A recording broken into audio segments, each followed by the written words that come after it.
Alors, dernière vidéo de ce module. Donc, vous le savez, ce module, c'est vraiment pour vous aider à ramener du trafic sur votre site internet. On a parlé de création de contenu, de création de posts engageants sur les réseaux sociaux. Là, on va parler de backlink. Alors, je ne sais pas si vous connaissez tous ce que c'est un backlink, donc je vais commencer par là. Le backlink, c'est quand le lien de votre site internet, il est mentionné sur un autre site internet. Donc typiquement, imaginons que moi mon site c'est pierreguilbeault.fr et que j'ai écrit un article sur le growth marketing. Eh bien, typiquement, si un autre site link le lien de mon article sur leur site, ça me fait un backlink. Pourquoi c'est trop cool d'avoir un backlink? Donc comme j'ai noté, parce que ça booste le référencement de votre site.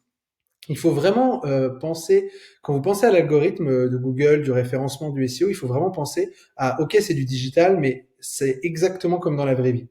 Si demain je demande à quelqu'un, est-ce que tu sais quel est le meilleur illustrateur pour des logos, et qui me dit c'est Camille. Si je vais voir après 10 autres personnes et que je leur pose la même question et qu'ils me disent c'est Camille, bah clairement moi dans mon esprit ça sera la personne la plus pertinente, la plus experte pour répondre à mon besoin. Et donc quand je vais chercher un illustrateur logo, c'est Camille qui va potentiellement remonter. C'est exactement pareil. Plus il y a de sites internet qui parlent de votre site internet, plus vous allez ranker en haut de la recherche Google. Alors, il faut pas non plus avoir des backlinks qui aillent dans tous les sens. L'idée, c'est d'avoir des backlinks de qualité. Ça rentre encore dans le moins mais mieux qui est hyper important pour nous. Donc, si on regarde, hop, je vais me décaler juste ici. Donc, si on regarde, l'idée, c'est qu'il doit provenir d'un site avec un bon score d'autorité. C'est quoi un bon score d'autorité? euh, Le score d'autorité, en fait, c'est un score qui va de 0 à 100, qui est défini à travers plein de critères. Ça va être l'ancienneté de votre site, ça va être la qualité du contenu, le nombre de backlinks, le nombre de mots-clés, le taux de réponse, le taux de bounce, etc. Il y a plein de critères qui fait que votre site va avoir un bon score d'autorité par rapport au web. Euh, je vais vous en parler un tout petit peu plus dans la slide d'après. Mais l'idée, c'est que si vous voulez obtenir et si vous cherchez à obtenir un backlink d'un autre site, il faudrait essayer de trouver un site internet qui a un score d'autorité potentiellement supérieur au vôtre. Comme ça vous permettra de vous booster. Ensuite, il va falloir que ce backlink il soit posé sur le site qui a un contenu cohérent avec le vôtre. Si moi, aujourd'hui, je fais du contenu sur l'éducation et les Facebook Ads et qu'il y a un site de vétérinaire qui met un lien, qui met le lien de mon site sur son blog, ça va potentiellement même avoir un impact négatif, puisque l'objectif c'est d'avoir un trafic qualifié qui vient vers son site internet, et du coup il faut être associé à du contenu cohérent. Là, la troisième règle, c'est que il doit être visible et pas caché dans le footer. Donc, si vous vous dites, moi, je connais pas mal de personnes qui ont un site internet, je vais leur demander de mettre le lien de mon article dans le footer ou dans la page mention légale ou alors en blanc sur fond blanc, comme ça se verra pas, mais Google va quand même le voir. Ça ne marche pas, c'est pas bon. Encore une fois, qualité versus quantité, l'algorithme est très puissant et du coup, si vous faites des trucs qui sont cachés et que c'est pas, si le lien n'est pas contextualisé avec un contenu qui est cohérent autour, ça ne fonctionnera pas. Et ça pourrait même avoir un impact négatif. Et ensuite, l'idée c'est qu'il soit ajouté par l'éditeur du site. Donc ça se retranche pas mal avec la règle d'avant, c'est de se dire que aujourd'hui vous pouvez potentiellement trouver des annuaires, des endroits où vous allez pouvoir vous-même mettre le lien de votre article, etc. Et bah ça aura beaucoup moins de valeur que si c'est l'éditeur du site lui-même qui va ajouter votre lien de manière pertinente et cohérente à travers son contenu. Donc voilà les petites règles pour quand vous voulez, dans un premier temps, vous dire, OK, si je veux chercher un site sur lequel j'ai envie d'avoir le lien de mon site internet, il va falloir qu'il réponde à ces différents critères. Pour checker son score d'autorité, c'est assez simple, il y a pas mal d'outils qui vous permettent de le faire très facilement, dont SEMrush, dont Ahref. Alors hop, je vais me redéplacer ici. Donc là, j'ai fait une screenshot de l'interface de SEMrush, qui est un outil qui va pouvoir être gratuit pour quelques recherches par jour, et dans tous les cas, au pire, vous pouvez vous créer un autre compte si vous voulez checker. Donc on peut voir que là, ça c'est pour la boîte numérique et que le score d'autorité, du coup, il est à 38. Donc comme je le disais, le score d'autorité, il va vraiment varier selon plein de critères. Ce qui est intéressant, c'est surtout de voir l'augmentation de l'autorité du site. Donc là, on voit qu'avec Théo, par exemple, on a pas mal bossé sur du contenu entre octobre-novembre et maintenant, et que à partir là, depuis mars, ça commence à prendre. On sent qu'il y a du coup des backlinks qui commencent à se mettre, le référencement naturel qui commence à s'améliorer à travers le choix des mots-clés qu'on a fait, les contenus qu'on a publiés. Et du coup, on voit que par exemple, on a fait un petit bond assez cool de 21 à 38 en l'espace de 30 jours. Et donc du coup, c'est vraiment l'effet composé de toutes les actions qu'on va mettre en place en améliorant l'expérience, en créant du contenu, en ayant des backlinks, etc., qui fait que notre score d'autorité augmente. Donc, ce qu'il faut savoir, c'est que moi, mon site internet, qui est assez récent, pierreguilbeault.fr, aujourd'hui, il a un score d'autorité de 7. Donc, encore une fois, c'est un travail qui prend du temps, de longue haleine. Faut pas être dans l'urgence, faut juste se dire comment est-ce qu'on pose des bases, des briques, chaque jour à travers du contenu, la recherche de backlinks de temps en temps, pour construire sur ce score d'autorité. Et surtout, quand on va aller chercher des sites pour faire des partenariats, s'assurer que le score d'autorité est potentiellement supérieur au nôtre. Ok, une fois qu'on s'est dit ça, je vais vous présenter 3 méthodes pour obtenir un backlink sur un site, sur un autre site. Alors, méthode numéro 1, la liste. Donc l'idée, c'est de se dire, ok, vous avez créé du contenu, un guide sur un sujet précis, une illustration, une newsletter, etc., une infographie, un outil, n'importe. L'idée, ça va être de rechercher des listes qui vont lister le genre de ressources que vous avez créées. Donc par exemple, imaginons que moi j'ai créé quelque chose sur le marketing, je vais taper marketing, liste de ressources. Marketing, liste d'outils, ça va me permettre de tomber sur des articles qui font des listes de ces ressources-là et de voir si je peux m'y intégrer. Une fois que vous êtes tombé sur cet article, vous allez pouvoir utiliser l'outil Email Hunter, que je vais vous montrer, qui va vous permettre de récupérer l'email. Et après, l'idée, ça va être de rentrer en contact avec le site et d'essayer de négocier pour pouvoir faire partie de la liste. Donc, petit exemple, très concret d'ailleurs. Du coup, moi, je vais taper liste newsletter parce que j'ai créé une newsletter sur le marketing. Du coup, qu'est-ce que je vais faire? Je vais commencer par le premier. J'avais sur un site du coup de Sendinblue qui fait un top 10 de newsletter en 2020. Donc là, l'idée, c'est de faire de la qualité, hein. C'est d'aller se balader sur le site, de comprendre comment elle fait l'article. Là, je vois qu'il y a une table des matières. Moi, ma newsletter, elle intéresse les marketeurs. Donc, je vois qu'il y a une section. La newsletter faite pour les marketeurs. Je vais cliquer dessus. Je regarde, ok, il mentionne qui? Le blog du modérateur. Quand est-ce que c'est envoyé? Ce qu'ils ont aimé. Et Néoptimal, ok, ce qu'ils ont aimé, etc. Donc, je me dis, ok, il y en a deux qui sont présentés. Potentiellement, il pourrait en rajouter une troisième, on ne sait jamais. Ça pourrait être intéressant d'être placé là avec ma newsletter puisque c'est hyper pertinent. Du coup, qu'est-ce que je vais faire? Je vais récupérer leur email. Donc là, je vais utiliser l'outil Email Hunter. Donc on va vous le mettre en description. Je clique ici, je vais cliquer sur Marketing là, et je vois que je récupère l'email. Hein, il me suffit de copier. Je récupère l'email de Candice, qui est la marketing manager de site. Donc potentiellement, c'est à elle que je vais pouvoir envoyer un email pour discuter et voir si c'est quelque chose qui est faisable. Donc je récupère son email. Hop, je vais aller me placer juste ici. Et maintenant que j'ai son email, qu'est-ce que je fais? Alors, voilà moi. Alors là, l'idée, c'est de vous présenter un emailing en 3 étapes avec un template que vous allez pouvoir réutiliser puisqu'on va vous le mettre en dessous et vous pourrez remplir les trous. Mais encore une fois, c'est plus pour vous expliquer la mécanique psychologique, quels vont être les différents éléments que je vais placer et à vous de vous les réattribuer et de les modifier. L'idée, c'est pas de faire un copier-coller lambda, c'est plutôt de l'adapter par rapport à votre situation, qui vous êtes, le ton que vous voulez employer, mais c'est plus pour vous mettre dans le bon état d'esprit quand vous allez faire ces recherches. Pour rentrer direct dans le vif du sujet, le truc à jamais faire, c'est envoyer un email et dire « Bonjour, est-ce que ça serait possible de mettre ma newsletter sur votre site ?» C'est mort, vous obtiendrez rien de cette manière-là. Je vous montre mon approche.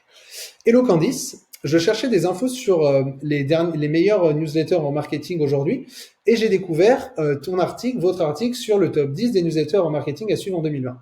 C'est super quali, c'est très quali, bravo.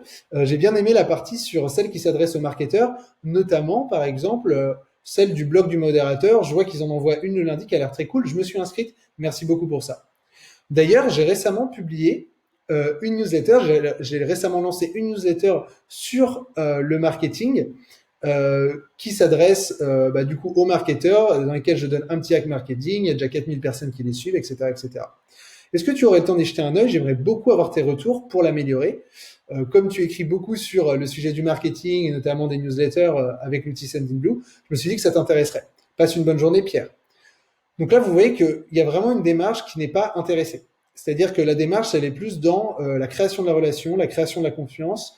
On place la personne en tant qu'expert, on lui demande des retours. Donc l'idée, c'est de pas du tout être dans la vente. Donc là, il y a 2 options. soit la personne ne vous répond pas et du coup, au bout de 3 jours, je dirais « Hello Candice, je suis désolé de te déranger, je me doute que tu as plein de choses à gérer, mais si tu avais 5 minutes pour jeter un œil à mon premier email, ça serait vraiment trop cool, ça m'aiderait. » Voilà. Si elle me répond, Hello Candice, trop cool. Donc là, elle me dit oui, par exemple, ça m'intéresserait, envoie-moi ta newsletter, parce que vous voyez, j'ai pas mis de lien dans l'email, parce que je suis pas là pour directement vendre, etc. Je suscite l'intérêt, je demande si ça l'intéresse, et si ça l'intéresse, là, je lui donne. Donc voici le lien de ma newsletter. J'ai trop hâte d'avoir tes retours. Bonne journée et encore merci. Et donc là, imaginons qu'une semaine plus tard, la personne revienne vers vous avec des retours, etc. Et ben l'idée, c'est de dire merci beaucoup pour tes retours.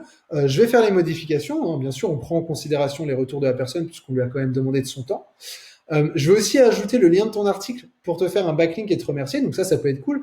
Là, l'idée, c'est plus de dire comment est-ce que vous pouvez apporter de la valeur en retour. La personne vous a aidé, apportez-lui de la valeur. Est-ce qu'il n'y a pas un truc que vous pouvez faire pour la remercier? Et ensuite, c'est là où vous pouvez potentiellement placer votre demande. Donc, d'ailleurs, si tu es intéressé de partager le lien de ma newsletter sur un de tes contenus, donc vous pouvez laisser le choix s'il y a plusieurs opportunités, mais moi là, je dirais, à la suite, en troisième position, après le blog du modérateur et l'autre, si tu veux, moi, je peux te rédiger un petit texte d'intro pour faire gagner du temps. Vous l'avez vu dans le contenu, il est rarement linké en mode OK, je le link et c'est fini. Généralement, il faut quand même l'introduire. Il y a besoin d'avoir un texte. Et là, l'objectif de cette partie-là, c'est d'enlever toute la friction. C'est-à-dire que on n'a pas envie que la personne se dise bon, il est gentil, mais moi j'ai pas le temps. Donc, on a envie de lui mâcher le travail au maximum et que ça soit hyper facile et que ça soit un simple copier-coller. Et du coup, on est hyper serviable et on essaye de rendre l'expérience la plus simple possible.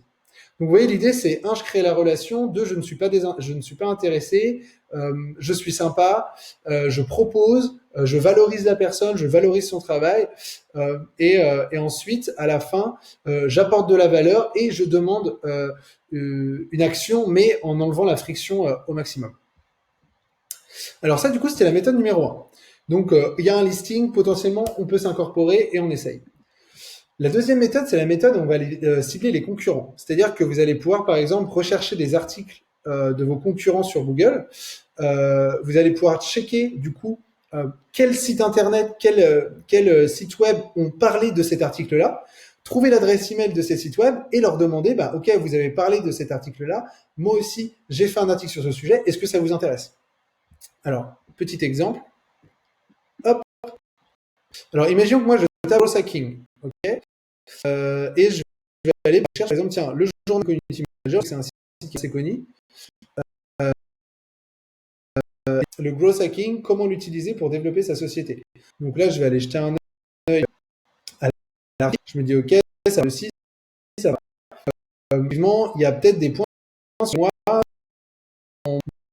Dans mon j'ai mentionné des choses qui ne sont pas là, qui sont potentiellement complémentaires et qui pourraient apporter de la valeur à d'autres sites internet qui auraient déjà liké ce site. Donc l'idée, c'est vraiment de regarder comment il est fait, ce qui manque et ce que vous pouvez apporter à travers votre contenu. Donc une fois que vous avez ça, vous allez copier le lien, tac, et vous allez dans l'outil de Backlink Checker de Ahrefs. Donc Backlink Checker, pareil, on va vous le mettre en description. Hop, je le mets ici, je fais Check Backlink, je ne suis pas en haut comme vous pouvez le voir. Et donc là, en fait, l'outil, il va nous dire quels sont les sites internet, les articles qui mentionnent cet article-là. Donc là, on voit cela. Il y en a pas mal. Donc là, l'outil, il est payant, mais gratuitement, vous pouvez quand même avoir un certain nombre de sites. Donc, qu'est-ce que le growth hacking? Hop, par exemple, je vais cliquer sur celui-là. Donc là, on voit qu'il y a une agence web digitale qui en parle, Lichio. Hop, on va aller jeter un œil. Donc là, Lichio a fait un backlink pour cet article-là. C'est intéressant. Hop, on voit qu'ils ont utilisé le même visuel. L'idée, du coup, ça va être de lire l'article et de se dire, OK, est-ce qu'il n'y a pas un endroit où moi, d'ailleurs, ils ont pas mal copié, comme vous pouvez le voir, est-ce qu'il n'y a pas un endroit où moi, je pourrais contribuer un petit peu à l'article pour le rendre plus cool et avoir un backlink machin. Du coup, l'idée, c'est de faire cette recherche-là, hop là. Et après, avec email, encore une fois, hop, je récupère l'email et exactement sur le même modèle des templates que vous aurez dans la description, vous rentrez en contact, je suis tombé sur cet article, c'est super. En fait, vous savez de base qu'ils ont déjà mis un lien vers d'autres articles, donc c'est-à-dire qu'ils sont amenés à pouvoir le refaire. Et du coup, l'idée, ça va être de créer la relation, de leur partager votre article, d'avoir des retours, ou de leur demander ce qu'ils en pensent, ou de leur dire que potentiellement, il y a une brique qui pourrait les intéresser pour les ajouter, et potentiellement, à la fin, de demander s'ils veulent bien rajouter un petit lien. Donc, voilà pour, euh, voilà pour la deuxième méthode. Et alors, la troisième méthode, c'est l'article invité. Donc là, c'est assez simple. Vous allez rechercher des opportunités de contribution sur Internet. Donc, ce qu'il faut savoir, c'est que quand vous allez taper le nom de votre activité, de votre expertise, de votre spécialité, plus le mot contributeur sur Google, ça va vous sortir, comme ici, comme vous pouvez voir sur ces screenshots, plein de sites Internet sur votre thématique, sur votre expertise, qui proposent de contribuer. Et du coup, il y a un espace où vous allez cliquer sur le site et ils vont dire, bon voilà, pour contribuer, vous nous envoyez la thématique, par exemple un fichier Google Doc d'au moins 2000 mots, votre nom, votre site internet, votre LinkedIn, et on le publiera et on vous mettra un lien vers votre site. Donc là, c'est une manière qui est beaucoup plus, on va dire, simple, mais du coup, ça demande là de créer du contenu pour le site, mais ça permet aussi d'avoir un backlink vers votre site internet.